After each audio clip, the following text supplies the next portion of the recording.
မြတ်စွာဘုရားရဲ့အဆုံးအမစကားအရဣတရဏဂုံတည်ပြီး၅ပါးသီလနဲ့ပြည့်စုံတဲ့ပုဂ္ဂိုလ်ဟာဘယ်တော့မှအပယ်မလားဘူးဆိုတာတတိချတာမှပဲဘုရားဘာသာဖြစ်ရတဲ့အပယ်လားတဲ့ဆိုတဲ့ပုဂ္ဂိုလ်ဟာတရဏဂုံကလည်းမပြီးပြင်းလို့နော်မပြီးပြင်းဘူးဆိုတာကြည့်တယ်ဘုရားကိုယ်ွယ်တွေကဒီဘုရားလေးကစီးပွားတက်တယ်ဆိုပြီးကိုယ်ွယ်တယ်ဒါမပြီးပြင်းဘူးလို့ခေါ်တယ်လိုက်ရလို့ကိုယ်ွယ်တာမျိုးဒါတရဏဂုံပြီးပြင်းပြင်းမဟုတ်ဘူးတရဏဂုံပြီးပြင်းပြင်းဆိုတာဘုရားရဲ့ခုံကိုအာယုံပြုပြီးတော့ကိုယ်ွယ်တာဒီလိုဆိုလို့နော်ဘယလာဘ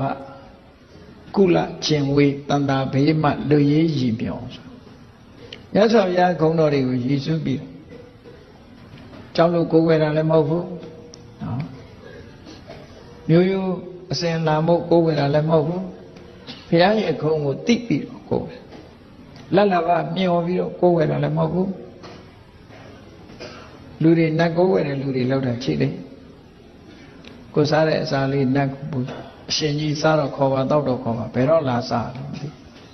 ရှင်ကြီးစားတော့ခေါ်ပါတောက်တော့ခေါ်ပါဆိုခေါင်းပေါ်မှာဝဲလိုက်သေးတာဝဲပြီးတော့တင်ထား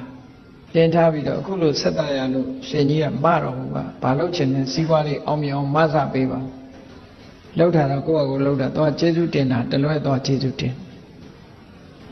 အရှင်ကြီးမပါဆိုပြီးတော့အိတ်နေပေါ့သူမလေးပေါ့နော်သူမလေးတကယ်မမယ်ဆိုရင်အသာအိတ်နေအပင်မခံနေတယ်လက်ဖက်ကလေးတင်ပြီးတော့အမြဲတမ်းပဲအဲ့ဒါအိတ်တန်နေအလုံးမလုံးလို့ကတော့ဘာတစ်ခုမှဖြစ်လာမှာမဟုတ်ဘူးတရားမင်းကြီးတောင်မှပဲနော်လက်တွေထဲမှာတကူကြီးတယ်လို့ဆိုတယ်တရားမင်းကြီးကတောင်မလုပ်ရင်ဘာမရဘူးလို့ပြောတာသူပြောတဲ့စကားပေါ့သူသား2ယောက်ရှိတယ်သူဝိဒနဲ့ဇေယန္တတရားမင်းရဲ့သားတွေရှိတယ်သူပြောတဲ့စကားလေးကိုနားထောင်ကြည့်အနုဋ္ဌဟံအဝါယမံယတ္တရဒုက္ခံဒိကိစ္စတိသူဝေရတထကိစ္ဆာဟိမင်္စတထေဝပပယလေသူပြောတဲ့ရှင်းရှင်းလေးအနုဋ္ဌဟံဆိုတာတက်တွက်ကြောက်ကြမလုပ်ဖဲနဲ့အဝါယမံမကြိုးစားဖဲနဲ့နော်မကြိုးစားပဲနဲ့ဒုက္ခယတ္တရာဒိကိစ္စတိ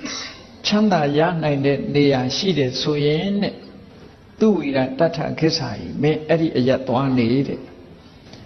မင်္စတထေဝပပယငါ့ကိုလည်းခေါ်သွားပါတဲ့အဲ့ဒီရှင်းရှင်းလေးရင်သူပြောတာသူဝိရမလုတ်ဖဲမကင်မဲနဲ့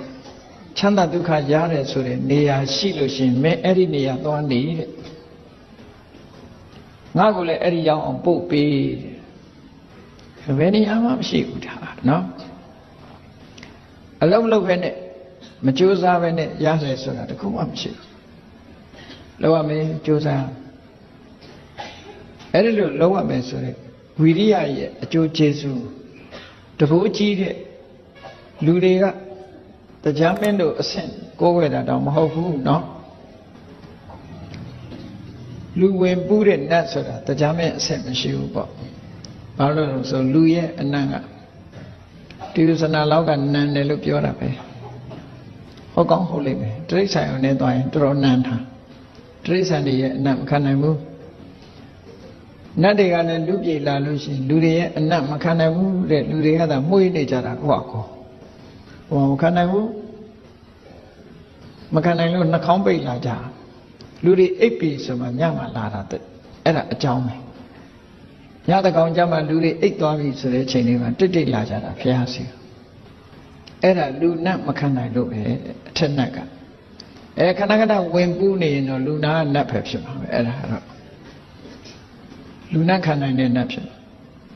အဲ့ဒီမှာလူနတ်မခံနိုင်တဲ့တရားမင်းတို့လို့အမှန်တမ်းတကူကြီးတဲ့နတ်တွေကတော့အလုံးလုံးရမယ်လို့သူသားကိုပြောတာမင်းမလုပ်ဖဲနဲ့ချမ်းသာဒုက္ခဆိုမရဘူးဆိုတော့ဒါအလွန်ရေးကြည့်တာပဲလုံးတင်လုံးလိုက်တာလောက်ကိုလောက်ရမယ်ဒါကြောင့်မို့၅ပါးသီလစောင့်ထိန်နေဆိုတာသူကသူနေတာထိန်တာမဟုတ်ဘူးလေဆိုပါတော့ခုနက တရားဝဲအစမှာပဏာတိပါတာဝေရမဏိတိတ်ခါပရံသမာရိယမိလို့စောင့်တည်လိုက်တယ်စောင့်တည်လိုက်တာပမာဒါနစေရနာလို့ခေါ်တယ်ရှောင်ကျင်ပါမယ်လို့ဂတိကဝတ်ပြုလိုက်တာရှောင်ကျင်ပါမယ်ဂတိကဝတ်ပြုထားတာပဲရှိတယ်အဲ့ဒီအချိန်လေးမှာရလိုက်တဲ့ကုသိုလ်ကတမာဒါနကုသိုလ်ပဲရှိတယ်တွေ့လိုက်ပြီဆိုရင်ကိုလာကြိုက်လို့ဖတ်ခနဲ့ချင်းရိုက်လိုက်ပြီဆိုရင်တော့ခုနကရှောင်ကျင်ပါမယ်ဆိုတာဟာဖြတ်လိုက်တာနဲ့တူတူပဲအဲ့ကြောင့်သူကရှောင်လိုက်ရမှာအဲ့ဒီအချိန်ဆိုလိုတာကပါဏာတိပါဒမှာရှောင်ပါတယ်ဆိုတကယ်ကျုံလာပြီဆိုလို့ရှိရင်မလုပ်ဖဲနဲ့ရှောင်လိုက်ရမယ်အဲ့ဒီရှောင်တော့မှသူကဒါသီလလို့ခေါ်တာနော်အဲ့ဒီကြရင်တော့ဝိရတိလို့ခေါ်တယ်ပါဏာတိပါဒဝေရမဏိယစေရနာကိုလည်းသီလလို့ခေါ်တယ်ဝိရတိကိုလည်းသီလလို့ခေါ်တယ်မရှောင်ဘူးဆိုလို့ရှိရင်မရဘူးဒီကုသိုလ်ကနော်မရဘူးမရဘူးသူများဥစ္စာတွေ့တယ်အသာယူဖို့အစင်းင်းဖြစ်တယ်မယူဘူးရှောင်လိုက်တယ်ဝေရမဏိဝိရတိဖြစ်တယ်အဲ့ချာစောင့်တည်တုန်းကစေရနာရှောင်တဲ့အချိန်ကျတော့ဝိရတိဒီရှောင်ကျင်မှုဟာတာမန်ကုသိုလ်မဟုတ်ဘူးသီလကုသိုလ်ဒါနကုသိုလ်တွေပုံမြတ်တယ်လို့မြတ်စွာဘုရားဒီလိုဟောတယ်တန်ဖိုးခြင်းလည်းလွန်ကွာခြားတယ်လွန်ကွာခြားလို့သီလကုသိုလ်နဲ့ပြည့်စုံအောင်ကြိုးစားအထောက်ဖို့ဘုရားဘာသာဝင်ဖြစ်လာလို့ရှိရင်အ ਨੇ ဆုံး၅ပါးသီလလုံကျုံလာပဲကြုံတွေ့လာတိုင်းရှောင်ကျင်လိုက်တယ်သီလကိုမချိုးဖောက်ဘူးမချိုးဖောက်တာကိုနေ့စဉ်နဲ့အမျှကိုယ့်ကိုဆန်းစစ်တယ်ငါပါဏာတိပါဒချိုးဖောက်တာရှိသလားအာရိဏဒါနကာမိတုမိစ္ဆာစာချိုးဖောက်တာရှိသလားချိုးဖောက်မှုမရှိဘူးဆိုလို့ရှိရင်စိတ်ထဲမှာကြည်နူးတယ်ဝမ်းသာအဲ့ဒါလို့ကြည်နူးဝမ်းသာလာသည်ထိအောင်ကိုယ်သီလကိုပြန်တွေးရမယ်ကိုယ်သီလကိုပြန်တွေးမှသီလပို့အအောင်တက်လာပြီကုသိုလ်တွေကတိုးလာအနုဆိုရင်မတိုးဝေချေးဆိုတော့ကိုယ့်အိမ်ထဲမှာမိကန်တက်တာတဲ့ထည့်ပြီးတော့တောက်ခတ်ထားလို့ရှင်ဝေ350ပဲမတိုးဘန်တို့ကတော့အထားပြီးဆိုလို့ရှိရင်တော့တိုးနေတာအဲ့ဒါလည်းပဲသီလကပြန်မတွေးပဲနဲ့နေရင်တော့မတိုးဘူးတဲ့သူကအတိုးမရှိဘူးအဲ့တော့အတိုးမရှိတာကြိုက်သလားတိုးတာကြိုက်သလားကိုယ့်ကိုဆုံးဖြတ်ရမှာဒါနော်တိုးစေခြင်းတိုးတဲ့နည်းရှိတယ်ဘာလို့ရမလဲပြန်ပြီးတော့စဉ်းစားတဲ့အခါမှာဝန္တာအာရဖြစ်အောင်သီလလေးစဉ်းစားလိုက်တာနဲ့ဘဝတစ်ခုကလုံလောက်တဲ့အနေအထားမျိုးအထိရောက်နိုင်ပါတယ်ကြည့်လေ၅ပါးသီလတစ်ခုချင်းစဉ်းစားလိုက်တဲ့အခါမှာဘာဖြစ်လဲအနဝိဇ္ဇဒုက္ခငါမှဘာအပြစ်မှမရှိဘူးဆိုတဲ့စိတ်ချမ်းသာမှုတစ်ခုရအဲ့ဒီစိတ်ချမ်းသာမှုကဘာဖြစ်လဲလို့ဆိုရင်အဝိပတိတာရလို့ခေါ်တယ်စိတ်နှလုံးမသားမရမဖြစ်ဘူးနှလုံးကြည်တာတယ်ဆိုတဲ့အဓိပ္ပာယ်ရဝမ်းသာတယ်လေအဲ့ဒီနှလုံးကြည်တာမှုကိုအကြောင်းပြုပြီးတော့ပါမောဇ္ဇဆိုတဲ့ဝမ်းမြောက်မှုဖြစ်တယ်ဝမ်းမြောက်မှုကိုအကြောင်းပြုပြီးတော့ပီတိဆိုတာဖြစ်လာတယ်ပီတိကိုအကြောင်းပြုပြီးတော့ပတ္တတိလို့ဆိုတဲ့ကိုယ်ရောစိတ်ရောငြိမ်းအေးမှုဖြစ်လာတယ်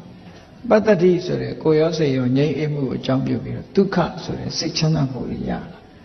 စိတ်ချမ်းသာမှုကိုအကြောင်းပြုပြီးတော့ဘာဖြစ်လဲတမာတိစိတ်တည်ငြိမ်လာတယ်တည်ငြိမ်မှုရစိတ်တည်ငြိမ်မှုကိုအကြောင်းပြုပြီးတော့ယထာဘုဒ္ဓဉာဏတတနာအဖြစ်မှန်ကိုမြင်ခြင်းသိခြင်းဆိုတာရတာသိတာမြင်တာဖြစ်လာဟောဒါသီလကဆက်သွယ်ပြီးတော့ရလာတဲ့အကျိုးကျေးဇူးတွေကဒီဘဝမှာပဲအေးသီလဆောင်တာနောင်ဘဝကျမှရမယ်လို့မတွေးနဲ့နော်နောင်ဘဝကိုမသိဘူးအခုရတာဒါတွေအခုရတာခုရတဲ့တန်ဖိုးကိုသိရညာတော့အပြင်ပြောလို့ရှိရင်သီလလုံလို့ရှိရင်နောက်ဘဝမှာနတ်ပြည်ရောက်တယ်နတ်ပြည်လည်းဘယ်နေမှမသိတာကိုသိလို့လားသိပါမသိတာနော်အဲ့တော့အဲ့ဒါမတွေးနဲ့မြတ်စွာဘုရားဟောလို့လက်ခံထားတာနတ်ပြည်ရှိတယ်ဆိုတာကိုမသိဘူးသို့တော့ဘုရားဟောတာဒီကုသိုလ်ကောင်းမှုလုပ်ရင်နတ်ပြည်ရောက်တယ်ဆိုတာမှားသလားလို့ဆိုမမှားမှန်တယ်သို့တော့ကိုသိတဲ့အကျိုးတရားကိုသိဖို့ဒီဘဝတည်းမဲ့ဟောသီလရှိလို့ရှင်ဒီလိုအကျိုးကျေးဇူးတွေကိုယ်ထဲမှာရောက်တယ်။အော်ကိုချင်းတရားကောင်းတဲ့ပုဂ္ဂိုလ်ဆိုရင်လည်းပတ်ဝန်းကျင်ကကိုယ်ယူသေးတယ်လေးစားလာကိုချင်းတရားကောင်း ဒါတွေကဒီဘဝမှာရနိုင်တဲ့အကျိုးကျေးဇူးတွေကိုမြင်ရတဲ့အကျိုးကျေးဇူးလက်တွေ့ကြတယ်အဲ့တော့ဗုဒ္ဓဘာသာဝင်တယောက်အနေနဲ့အခြေခံလေးအခုလောက်တင်ကိုလုံးရှိမယ်ဆိုရင်တော့အမှန်တမ်းကျင့်တတ်စရာကောင်းတဲ့အနေအထားမျိုးရတရဏဂုံအမျိုးအစားနဲ့ပတ်သက်ပြီးတော့မှတ်သားဖို့ရှိတယ်တရဏဂုံတည်ဖို့ဆိုတာတရဏဂုံအမျိုးအစား၄မျိုးရှိတယ်တဲ့ပါဠိလိုနံပါတ်1ကအတ္တတဏ္ဏိယတနာအတ္တတဏ္ဏိယတနာဆိုတာမိမိကိုယ်ကိုဘုရားတရားတန်ခါသို့အနှင်းခြင်းအတ္တနာဗုဒ္ဓတနေယတေမိငါရဲ့ဘဝငါခန္ဓာကိုယ်ဘုရားအနှင်းပါတယ်လို့ဆိုရင်အတ္တတဏ္ဏိယတနာကိုအနှင်းပြီးတော့ကိုးကွယ်တဲ့တရဏဂုံကိုအတ္တတဏ္ဏိယတနာတရဏဂုံလို့ခေါ်တယ်နောက်တစ်ခုကတပ္ပရာယနတာပါဠိလိုတပ္ပရာယနတာပရာယနဆိုတာလဲလျောင်းရဆိုတာဘုရားမှာတပါအာကိုရမရှိဘူးဘုရားကိုပဲအာကိုပါတယ်လို့အဟံဗုဒ္ဓပရာယနောငါသည်ဘုရားပေါ်မှာသာအာကိုတယ်တခြားကိုအာမကိုဘူးဓမ္မပရာယနောတရားသာလည်းအာကိုရရှိတယ်တခြားကိုအာမကိုဘူးသံဃပရာယနောသံဃာသာလည်းအာကိုရရှိတယ်တခြားကိုအာမကိုဘူးလို့ဒီလိုဆောက်တည်တဲ့တရဏဂုံကြတော့တပ္ပရာယနာတာလို့ခေါ်တယ်နောက်တစ်ခုကတိတ်တဘာဝုပခမနတိတ်တဆိုတာတပြည့်ဘာဝဆိုတာအဖြစ်ဥပခမနဆိုတာကပ်ရောက်ခြင်းတပြည့်ခံခြင်းလို့ပြောတာနော်ဖရာရဲ့တပြည့်ဘယ်သူရဲ့တပြည့်တုံးဆိုဖရာတပြည့်ဓမ္မဗုဒ္ဓရဲ့တပြည့်ဓမ္မရဲ့တပြည့်သံဃာရဲ့တပြည့်ဆိုပြီးတော့တပြည့်အဖြစ်ခံယူတာအဲ့တော့ဗုဒ္ဓရဲ့တပြည့်အဖြစ်ခံယူလိုက်တာဒါတိတ်တဘာဝုပခမနတရဏဂုံလို့ခေါ်တယ်ဒီတရဏဂုံကိုဘယ်သူစောင့်တည်ခဲ့တာလဲလို့ဆိုလို့ရှိရင်ရှင်မဟာကတ္တဗလို့နောက်ပိုင်းမှာထင်ရှားကြော်ကြားတဲ့ပိပလိပုံနာတထေကြီးကတိတ်တဘာဝုပခမနတရဏဂုံကိုစောင့်တည်ခဲ့တာသူကအဟံဗုဒ္ဓတအန္တေဝတိကောငါဖရာရဲ့တပည့်ပဲဘသူရဲ့တပည့်မှမခံဘူးငါဆရာဖရာပဲလို့ဒီလိုလက်ခံတာနောက်တစ်ခုကျတော့နောက်ဆုံးတစ်ခုကျတော့ပฏิပါဒဆိုတာလက်အုပ်ချီတာတို့ရှ िख ိုးတာတို့အယုသေးပေးတာဘယ်သူမှဘယ်ဖရာကိုမှလက်အုပ်ချီခြင်းအယုသေးပေးခြင်းရှ िख ိုးခြင်းဆိုတာမလုပ်ဘူးဒီဗုဒ္ဓဓမ္မသံဃာကိုသာလည်းလက်အုပ်ချီခြင်းအယုသေးပေးခြင်းရှ िख ိုးခြင်းလုပ်မယ်လို့ကိုယ်စိတ်ကိုဆုံးဖြတ်ထားပြီးတော့ကိုယ်ွယ်တာအယုသေးပေးတာဒါပฏิပါဒလို့ခေါ်တယ်အဲ့ဒီလိုပဏိပါဒလုပ်တဲ့အခါမှာအမျိုးမျိုးရှိသေးတယ်တရဏဂုံတီမတီဆိုတာနဲ့ပတ်သက်ပြီးပြောမယ်ဆိုလို့ရှိရင်ဖရာကိုယုံကြည်ကိုးကွယ်တယ်ဆိုတဲ့နေရာမှာလဘလိုခြင်းလို့ဖရာကိုကိုးကွယ်တာလားဆရာသမားဖြစ်လို့ဖရာကိုကိုးကွယ်တာလားဆွေမျိုးတော်လို့ဖရာကိုကိုးကွယ်တာလားအေးမကိုးကွယ်ဘူးဆိုရင်ပတ်ဝန်းကျင်ကကိုယ်ကဲ့ရဲ့ရှုတ်ချမှမှုကြောက်လို့ကိုးကွယ်တာလားဒီလိုရှိတယ်အကယ်၍အဲ့ဒီလိုမဟုတ်ဘဲနဲ့မြတ်စွာဘုရားရဲ့ခုံတော်တွေကိုသိပြီးတကယ်မြင့်မြတ်တဲ့ပုဂ္ဂိုလ်ပါပဲဆိုတဲ့ရည်ရွယ်ချက်နဲ့ကိုးကွယ်မှတရဏဂုံတည်တယ်တဲ့တရဏဂုံယူပေမဲ့လို့ယူတိုင်းမတည်ဘူးလို့ဆိုတာတက္ခိနေယတကယ်ကိုမြင့်မြတ်တဲ့ပုဂ္ဂိုလ်တို့အနေနဲ့ကိုးကွယ်မှတရဏဂုံတည်တယ်အေးဖះငါဆွေမျိုးပဲဆိုပြီးတော့ဆွေမျိုးကိုချစ်တဲ့စိတ်နဲ့ဖះကိုရှ िख ိုးလို့ရှိရင်ဒါတရဏဂုံမဟုတ်ဘူးကိုအမျိုးကိုကဘာမသိညာမသိဒီဖះပဲကိုးကွယ်တယ်ဆိုတဲ့အမျိုးရိုးလိုက်မိယိုးဖလာပေါ့အဲ့လိုမိယိုးဖလာကိုးကွယ်ရင်လည်းပဲတရဏဂုံအစစ်မရဘူးညာတိကုလအာစာရဆရာအနေနဲ့ကိုးကွယ်လို့ရှိရင်လည်းပဲဟုတ်လားအာစရိယအနေနဲ့ကိုးကွယ်လို့ရှင်လည်းမရဘူးဘယ်ရကြောက်လို့မကိုးကွယ်ရင်မင်းကိုးကွယ်ရမယ်မကိုးကွယ်ရင်ဘာလုပ်မယ်ညာလုပ်မယ်ဆိုရင်ကြောက်လို့ကိုးကွယ်တာဆိုရင်လည်းပဲတရဏဂုံမတည်ဘူးတဲ့ဒါကြောင့်မို့ပဏိပါဒဆိုတဲ့ဒီကိုအလေးအမြတ်လက်အုပ်ချီခြင်းရှ िख ိုးခြင်းဆိုတဲ့ဒီအမှုတွေကိုပြုတယ်လို့ဆိုတဲ့နေရာမှာမြင့်မြတ်တဲ့ပုဂ္ဂိုလ်တို့အနေနဲ့လုံမှတရဏဂုံတရားရောက်တယ်လို့ဒီလိုစာပေကျမ်းကမှာဆိုထားတယ်တခါအဲ့ဒီတရဏဂုံနဲ့ပတ်သက်ပြီးတော့မှတ်เสีย အဲ့ဒီလောကီတရဏဂုံဟာပြည့်ပြည့်စုံစုံဖြစ်ဖို့အတွက်လိုအပ်တာတွေရှိတယ်မပြည့်မစုံတဲ့ပဏိပါဒတရဏဂုံဟာတရဏဂုံပြီးပြီးပြင်းပြင်းမဖြစ်ဖို့ရတဲ့အကြောင်းတရားတွေရှိတယ်တရဏဂုံရဲ့အရှိန်အဝါကိုချဆင်းစေတတ်တဲ့အကြောင်း၃မျိုးကဘာလို့ဆိုအညာနာနားမလဲတာတစ်ခုမသိဘူးဘယ်လိုကိုယ်ဝယ်ရမယ်ဆိုတာမသိဘူးတန်တရားဟုတ်မဟုတ်ကလားဖះဆိုတာဟုတ်မဟုတ်ကလားဆိုရယ်မယုတ်တယုံနဲ့ကိုယ်ဝယ်တာနောက်တစ်ခုကမိစ္ဆာညာနာမှားရွက်တဲ့အတွေးတွေအမြင်တွေနဲ့ကိုယ်ဝယ်တာအဲ့ဒါဆိုလို့ရှိရင်ဒီတရဏဂုံဟာညော့နေပြီးတော့သွားလိုက်မယ်ဒါကြောင့်မို့အတိညာလည်းရှိရမယ်တန်တရားလည်းခင်းရမယ်မှန်ကန်တဲ့ညာအမြင်နဲ့ပြည့်စုံရမယ်မှန်မှန်ကန်ကန်မြင်နိုင်ရမယ်လို့ဒီလိုဆိုတာ